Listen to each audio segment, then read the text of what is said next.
A'udzubillahiminasyaitonirrajim. Bismillahirrahmanirrahim. Assalamualaikum warahmatullahi wabarakatuh. Waalaikumsalam warahmatullahi wabarakatuh. Allahumma shalli ala sayyidina Muhammad wa ala ali sayyidina Muhammad. Rabbi shrah li sadri wa yassir li amri wahlul 'uqdatam min lisani yafqahu qawli. A'udzubillahiminasyaitonirrajim. Walladzina jahadu finna lanahdiyannahum subulana wa inna Allaha lama'al muhsinin. A'udzubillahiminasyaitonirrajim. Wal 'asr innal insana lafi khusr illa alladzina amanu wa 'amilus sholihati wa tawassaw bil haqqi wa tawassaw bis sabr. Man mata wa huwa ya'lamu annahu la ilaha illallah wal jannah. Bapak yang dirahmati Allah Subhanahu wa taala, yang kami hormati alim ulama, tokoh masyarakat, ketua masjid, jamaah masjid, dan seluruh jamaah masjid yang ada di Masjid Al-Mu'awana ini, semoga kita semua selalu dalam perlindungan Allah Subhanahu wa taala. Segala puji kita panjatkan kepada Allah Subhanahu wa taala. Kita masih diberikan kehidupan yang sementara ini. Ada hambanya Allah, umatnya Rasulullah sallallahu alaihi wasallam di tempat yang berbeda, Pak, di waktu yang bersama ini sudah dicabut nyawanya, Pak. Maka kita bersyukur kepada Allah Subhanahu wa taala kita masih diberikan nyawa, Pak, untuk beramal ibadah di dunia yang sementara ini. Dan kita juga bersyukur kehadirat Allah Subhanahu wa taala, kita masih diberikan kesehatan, Pak. Ada saudara kita, umatnya Rasulullah ini mungkin sedang terbaring sakit berbulan-bulan, Pak, menderita sakit. Maka kita bersyukur, Pak, dengan nikmatnya sehat badan kita ini, bisa melangkahkan kaki kita ke masjid ini, kemudian melaksanakan sholat berjamaah subuh ini. Sesungguhnya sholat sunnah 2 rakaat sebelum subuh ini, maka ini lebih baik daripada dunia dan seisinya, apalagi sholat subuhnya. Masya Allah. Dan juga kita bersyukur kehadirat Allah Subhanahu wa taala, kita diberikan nikmat iman dan Islam. Lebih kurang umat manusia di dunia sekarang ini 7,5 miliar. Hanya 1,6 miliar yang diberikan hidayah Islam, Pak. Maka kita yang duduk di sini ini beragama Islam, orang tua kita Islam, mudah-mudahan kita pun dimatikan dalam keadaan Islam. Maka kita bersyukur, Pak. Bersyukur kita tidak dipilih sebagai orang kafir dilahirkan, tetapi kita dilahirkan sebagai orang Islam. Maka barang siapa yang meninggal dunia bisa mengucapkan kalimat la ilaha illallah atau ada iman di hatinya, maka ini akan dibalas dengan surga yang luasnya 10 kali lipat dunia. Tetapi orang kafir bagaimana, Pak? Mereka tidak memiliki iman, Pak. Mereka bersenang-senang di dunia ini, begitu meninggal dunia nanti sudah langsung, Pak, masuk neraka. Maka kita bersyukur kepada Allah Subhanahu wa taala. Mudah-mudahan iman Islam kita ini selalu terjaga oleh Allah Subhanahu wa taala. Dan juga kita bersyukur kehadirat Allah Subhanahu wa taala. Kita diberikan nikmat hidayah, dilahirkan sebagai umat akhir zaman, umat yang terbaik. Kalau umat Nabi dahulu, umat Nabi Nuh, umat Nabi Idris, mereka ini 1 kali amal, 1 kali pahala. Sedangkan kita ini umat akhir zaman, Pak. Meskipun umur kita pendek-pendek, tetapi tidak akan masuk surga umat-umat terdahulu sebelum umatnya akhir zaman ini. Karena apa? Kita memiliki keutamaan, keistimewaan, yaitu amal ma'ruf nahi munkar. Dan juga semua amal ibadah kita ini berlipat-lipat, Pak. Salat fardu berjamaah dikali 27, bersedekah dikalikan dengan 10, salat duha 12 rakaat, dibangunkan istana di surga. Nah, inilah keutamaan umat akhir zaman. Bapak yang dirahmati Allah Subhanahu wa taala, alhamdulillah kami satu rombongan di sini dari Cikarang, Bekasi. Tak lain dan tak bukan hanya untuk belajar bersilaturahim dengan saudara-saudara kami yang ada di Batu Raja ini. Maka kami berdiri di sini adalah belajar, Pak. Belajar untuk menyampaikan. Karena kalau beribadah mungkin semua orang bisa, Pak. Dikatakan di dalam Al-Quran, hendaknya sebagian golongan daripada kamu ini mengajak kepada kebaikan dan mencegah kepada kemungkaran. Maka sesungguhnya mereka itulah adalah orang-orang yang beruntung. Bapak yang dirahmati Allah Subhanahu wa taala, seekor ikan ini dia bahagia. Bahagianya hanya di dalam air. Maka kalau dia mencari kebahagiaan di luar air, maka dia akan mati. Begitu pula manusia ini. Alam kebahagiaannya ternyata hanya dalam amal agama yang sempurna.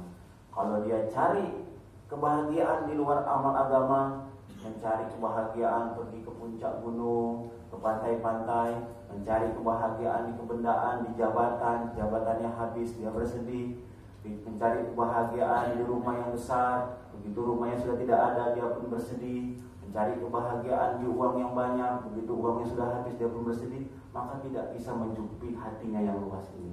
Maka sesungguhnya hati manusia ini luas, Pak. Dikasih 1 gunung emas, pengen 2 gunung emas. Dikasih 1 kendaraan, pengen 2 kendaraan. Maka bagaimana cara untuk memenuhi kebutuhan hati yang luas ini? Hanya dengan akhirat yang luasnya tak terhingga. Inilah Bapak Ibu rahmati Allah Subhanahu wa taala. Kami ini belajar bagaimana meyakini akhirat. Menafikan keduniaan ini. Bukan kita tidak menyia-nyiakan dunia, tetap kita berusaha di dunia ini karena kita ini adalah orang dunia. Tetapi bagaimana dengan dunia kita sehari-hari ini, tetap kita ingat pada akhirat kita. Maka sesungguhnya para sahabat Rasulullah SAW ini dengan berbagai macam latar belakangnya, lebih kurang 124.000 sahabat ini mereka sukses, Pak. Mereka ini sukses baik di dunianya maupun di akhiratnya. Karena apa? Karena mereka bisa mengamalkan agama secara sempurna. Sama dengan kita juga, Pak. Kita ini memiliki latar belakang yang sama. Para sahabat ada yang petani, ada yang nelayan, ada yang pejabat, ada yang pengusaha, ada yang ulama, ada yang umaroh. Umat akhir zaman juga sama latar belakangnya. Tetapi perbedaannya, mereka ini bisa mengamalkan agama secara sempurna sehingga mereka ini sukses baik di dunianya maupun di akhiratnya. Maka kita umat akhir zaman ini harus mencontoh para sahabat radhiyallahu anhum supaya kita bisa sukses, Pak, baik di dunia kita maupun di akhirat kita. Maka dengan cara apa? Dengan cara mencontoh sifat-sifat sahabat. Maka mereka ini yakin, Pak, yakin dengan kalimat la ilaha illallah. Kalimat la ilaha illallah ini bukan hanya diucapkan, Pak, tetapi bagaimana ini mengeluarkan kebendaan dari hati kita. Kadang-kadang kalau di rumah ini kita sedang sakit, ingatnya pertama obat, Pak. Yang pertama kita obat, bagaimana mencari obat. Padahal seharusnya yang pertama kita ingat adalah Allah Subhanahu wa taala. Melaksanakan sholat 2 rakaat, baru kita bersyariat, Pak. Kadang-kadang kita kebalik, Pak. Usaha mati-matian, udah mentok, baru kita ingat pada Allah Subhanahu wa taala. Maka kita sebagai makhluk ini, para sahabat ini, mereka ini yakin pada Allah Subhanahu wa taala, mengeluarkan kebendaan dari hatinya dan memasukkan hanya Allah yang berkuasa. Inilah yang dilakukan oleh para sahabat. Maka kalau kita mau sukses, kita pun mesti seperti sahabat, mengeluarkan kebendaan-kebendaan, apakah itu jabatan, apakah itu pekerjaan kita, apakah harta kita keluarkan dari hati kita, hanya kita genggam, Pak. Tetapi bagaimana kebesaran Allah ini masuk ke dalam hati kita. Dikatakan man mata wa huwa ya'lamu annahu la ilaha illallah dakhala jannah. Barang siapa yang meninggal dunia sedang ia yakin tiada Tuhan yang berhak disembah selain Allah, maka dijamin masuk surga. Barang siapa yang bersaksi bahwa tiada Tuhan selain Allah, hatinya membenarkan lisannya, maka dia akan masuk surga dari pintu mana yang ia suka. Sekecil-kecilnya iman, Allah Subhanahu wa taala akan membalasnya dengan surga yang luasnya 10 kali lipat. Ini pasti, Pak, jaminan Allah. Tetapi apakah pada saat akhir kita nanti kita bisa mengucapkan kalimat la ilaha illallah? Belum tentu, Pak. Maka caranya bagaimana? Maka caranya disampaikan ulama ini harus sering-sering disampaikan, Pak. Sehingga kalau kita menyampaikan kalimat la ilaha illallah, menyampaikan kebesaran Allah ini, maka lama-lama kebesaran Allah ini masuk dalam hati kita. Tetapi kalau hari-hari kita membicarakan bisnis, perdagangan, pertanian, keluarga kita, warisan kita, maka nanti di akhir hayat kita yang keluar ya kebesaran makhluk, bukan kebesaran Allah. Inilah Bapak yang dirahmati Allah Subhanahu wa taala, bagaimana hari-hari kita dakwahkan la ilaha illallah, Allah kuasa, makhluk tak kuasa, dunia sementara, akhirat selama-lamanya. Tetapi tentu dengan cara-cara yang baik, dengan akhlak yang baik. Dan juga bagaimana kita berlatih, Pak, berlatih duduk dalam halaqah-halaqah, majelis-majelis taklim tentang ilmu iman, bertanya kepada alim ulama, sehingga nanti lama-lama kebesaran Allah ini masuk dalam hati kita. Dan jangan lupa, Pak, setiap malam di doa-doa kita, jangan hanya kita berdoa untuk kebutuhan dunia kita, tetapi bagaimana kita berdoa, Pak, hakikat kebesaran Allah ini masuk ke dalam hati kita. Terus kita berdoa, ya Allah, mudah-mudahan dimatikan dalam keadaan husnul khatimah. Inilah Bapak yang dirahmati Allah Subhanahu wa taala. Kami di sini belajar, Pak. Belajar memperbaiki iman. Kami sebelumnya 10 rombongan ini ada berbagai macam profesi, Pak. Ada yang pengusaha, ada yang pekerja, ada yang freelance, ada yang ulamanya juga. Jadi segala macam latar belakang ini tidak ada batasan, Pak, untuk belajar tentang memperbaiki diri. Kalau untuk mempelajari ilmu mungkin kita bisa berangkat ke Kairo, ke Al-Azhar 6, 5, 10 tahun untuk mempelajari ilmu agama. Tetapi untuk mempelajari bagaimana memperbaiki diri kita ini, mengajak umat taat pada Allah Subhanahu wa taala, inilah metode yang mungkin, yang insya Allah yang sekarang ini paling mendekati dengan cara Rasulullah SAW. Ulama zaman dulu yang namanya Maulana Ilyas telah menggagas usaha ini, usaha untuk perbaikan umat. Banyak metode-metode yang telah kita lakukan. Alhamdulillah, saya juga seorang pengurus masjid di musola kami di Lipo Cikarang. Kami juga banyak, Pak, berpikir, Pak, bagaimana cara memakmurkan masjid, apalagi di zaman pandemi seperti ini. Udah kita terapkan dengan cara online, dengan cara sedekah digital, gitu kan, dengan cara WhatsApp segala. Ternyata metode-metode yang kita lakukan ini tidak ada efektif, Pak. Dengan cara organisasi segala macam, nggak ada yang efektif kecuali dengan cara mendatangi umat dari pintu ke pintu. Maka dakwah yang dicontohkan oleh Rasulullah SAW ini adalah dengan cara yang pertama adalah dengan harta dan diri kita sendiri. Tidak, kalau misalnya kita hanya menyiapkan harta kita, itu kurang efektif, Pak. Tetapi kalau kita menyiapkan diri kita, harta kita dan waktu kita untuk jalan Allah ini, insya Allah dimudahkan juga. Dan juga dengan cara berjamaah. Tidak bisa sendiri-sendiri, Pak. Kadang-kadang kita lagi lemah, lagi capek, lagi punya masalah keluarga. Kalau kita berjamaah, maka kita bisa bersama dengan teman-teman kita. Teman kita yang lain akan membantu kita bagaimana tetap menjalankan usaha memakmurkan masjid ini. Dan yang terakhir adalah, yang ketiga adalah dengan cara mendatangi umat. Memang tidak salah kita berdakwah menggunakan media sosial, media internet, melalui elektronik. Tetapi ternyata tidak efektif. Dan hal itu tidak dicontohkan oleh Rasulullah SAW. Maka yang bagaimana yang paling efektif adalah tadi secara dengan menggunakan diri kita, harta kita dan waktu kita, dengan cara berjamaah dan dengan cara mendatangi umat dari pintu ke pintu. Problema yang terjadi sekarang ini hampir mirip, Pak, di semua tempat di Indonesia. Di Indonesia ini lebih kurang masjid dan musola ini ada 800.000 masjid. Kita semangat, Pak, membangun masjid. Tapi DKM atau pengurus masjid ini apakah pernah terfikir, Pak, dalam program masjidnya itu atau musyawarah kerjanya itu bagaimana cara memakmurkan masjid? Kadang kita program ini bagaimana pengajian, bagaimana mendirikan masjid yang megah, gitu kan? Tetapi jarang sekali pengurus masjid ini membuat program bagaimana semua orang muslim laki-laki di kampung ini bisa hadir melaksanakan sholat 5 waktu berjamaah di tempat musola atau masjid yang terdekat. Inilah, maka kami melaksanakan program yang katanya ulama ini, bagaimana kita menyediakan waktu kita minimal 10%, 3 hari setiap bulan, 40 hari setiap tahun ini. Ini adalah hanya sebuah metode, Pak, hanya sebuah metode. Seperti halnya tentara ini, kalau menjadi tentara, maka dia harus sekolah dulu ke Akmil misalnya di Magelang. Maka dia akan menjadi letnan 2. Sebelum dia menjadi seorang tentara, maka dia harus latihan dulu. Maka kita sebagai seorang dai ini perlu latihan, Pak. Perlu mengorbankan diri kita dan waktu kita, tidak hanya harta kita. Gitu. Maka Bapak yang dirahmati Allah Subhanahu wa taala, saya juga sudah bergaul dengan teman-teman dari teman-teman jauh ini. Ternyata saya melihat inilah metode yang paling tepat. Dan metode ini telah dilakukan hampir di semua negara. Dan caranya pun sama, Pak. Ini tidak ada ADART-nya, tidak ada organisasinya. Mereka juga bergerak dengan menggunakan harta dan diri mereka sendiri. Sehingga mereka paham, Pak, pentingnya mengamalkan agama ini. Inilah Bapak-bapak dirahmati Allah Subhanahu wa taala. Kami berdiri di sini bagaimana juga mengajak semua jemaah yang di sini sama-sama, Pak. Khususnya para pengurus masjid, bagaimana ini kita sama-sama pikirkan, Pak, musola kita ini bisa makmur. Memang sulit, Pak. Rasulullah aja mendakwai pamannya lebih dari 70 kali. Tapi ternyata hidayah milik Allah.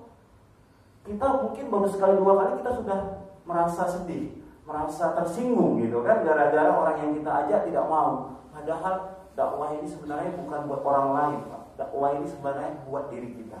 Kita dengan berdakwah ini mengajak orang lain ini, maka output yang terutamanya adalah kita lebih taat pada Allah Subhanahu wa taala. Masalah orang lain ikut, ya itu alhamdulillah, enggak ikut juga enggak apa-apa, Pak.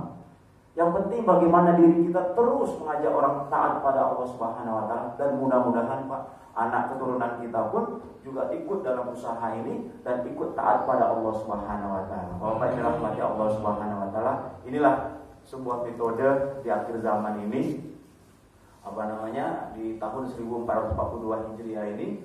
Saya pernah mendengar katanya mungkin umur umat akhir zaman ini hanya sekitar 1.500 tahun gitu kan. Kita nggak tahu, Pak, apakah ini sudah akhir zaman. Maka kita persiapkan diri kita lebih baik lagi. Bagaimana kita mempersiapkan anak keturunan kita, Pak.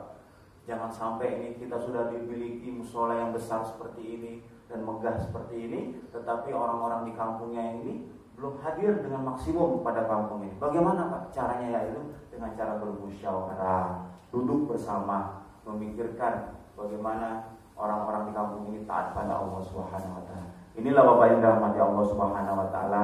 Tidak banyak yang bisa kami sampaikan. Insyaallah besok pagi kami akan berpindah. Kami di sini sudah di Batu Raja sudah hari ke-21, sudah setengah jalan, dan kami di sini juga bukan semuanya orang bebas, Pak. Bukan semuanya yang punya waktu luang banyak. Sama, contohnya Pak Yoyo nih, meskipun udah umurnya 67 tahun, sudah tua, dia juga sibuk bekerja, tetapi masih bisa meluangkan waktunya. Dan sama juga, saya juga sama, seorang pekerja, bukan juga seorang yang punya waktu banyak, tetapi saya berpikir terus bagaimana ya Allah untuk memperbaiki diri saya. Berdoa terus, insya Allah tanpa harus meninggalkan pekerjaan, tanpa harus mengabaikan keluarga, saya bisa berangkat ke sini selama 40 hari. Tetapi ini semua butuh tahapan-tahapan, Pak. Tidak bisa langsung, misalnya orang baru kenal langsung berangkat 40 hari. Caranya bagaimana? Ya bertahap-tahap. Mungkin yang pertama nusro 1-2 hari, nanti bulan depan ikut 3 hari, mungkin tahun depan baru ikut 40 hari. Tetapi ingat, Pak, kita dalam usaha dunia pengen meningkat. Dari motor biasa pengen motor yang bagus, dari motor pengen ke mobil, dari rumah biasa pengen rumah yang mewah. Maka dalam usaha agama kita pun harus meningkat, Pak. Jangan pernah puas, gitu kan? Kita berdoa pada Allah minta surga yang paling tinggi, surga Firdaus. Tetapi mendapatkan surga ini bukan karena amal ibadah kita, Pak, tetapi karena rahmat Allah, gitu. Berapa banyak orang yang kita ajak, Pak. Sedangkan kalau kita sudah meninggal dunia nanti, tertutuplah catatan amal kita. Apa cukup, Pak, amal ibadah kita untuk menebus kita masuk surga nanti? Nah, makanya ternyata kata ulama, cara paling singkat untuk masuk surga ini adalah ajak orang taat pada Allah Subhanahu wa taala sebanyak-banyaknya. Nanti yang kita ajak itu apakah dia melaksanakan sholat, melaksanakan puasa, melaksanakan haji, kemudian dia mengajak lagi. Pada saat kita meninggal dunia itu mengalirlah semua pahala-pahalanya ke alam kubur kita. Inilah bapak-bapak yang dirahmati Allah Subhanahu wa taala, metode, hanya metode, gitu kan. Kita bisa berlatar belakang NU, Muhammadiyah dan yang lain-lain, tetapi ini hanya sebuah metode. Dan metode ini tidak merubah cara berpakaian kita, tidak berubah cara kita bergaul, tetapi bagaimana kita merubah fikir kita, Pak. Selama ini kita hanya pikir dunia, pikir pribadi, bagaimana kita pikirkan umat Rasulullah SAW. Lebih kurangnya saya mohon dimaafkan, saya sebagai makhluk, dan baiknya dari Allah Subhanahu wa taala. Subhanallah bihamdihi, asyhadu an la ilaha illa anta, astaghfiruka wa atubu ilaik. Wassalamualaikum warahmatullahi wabarakatuh. Waalaikumsalam.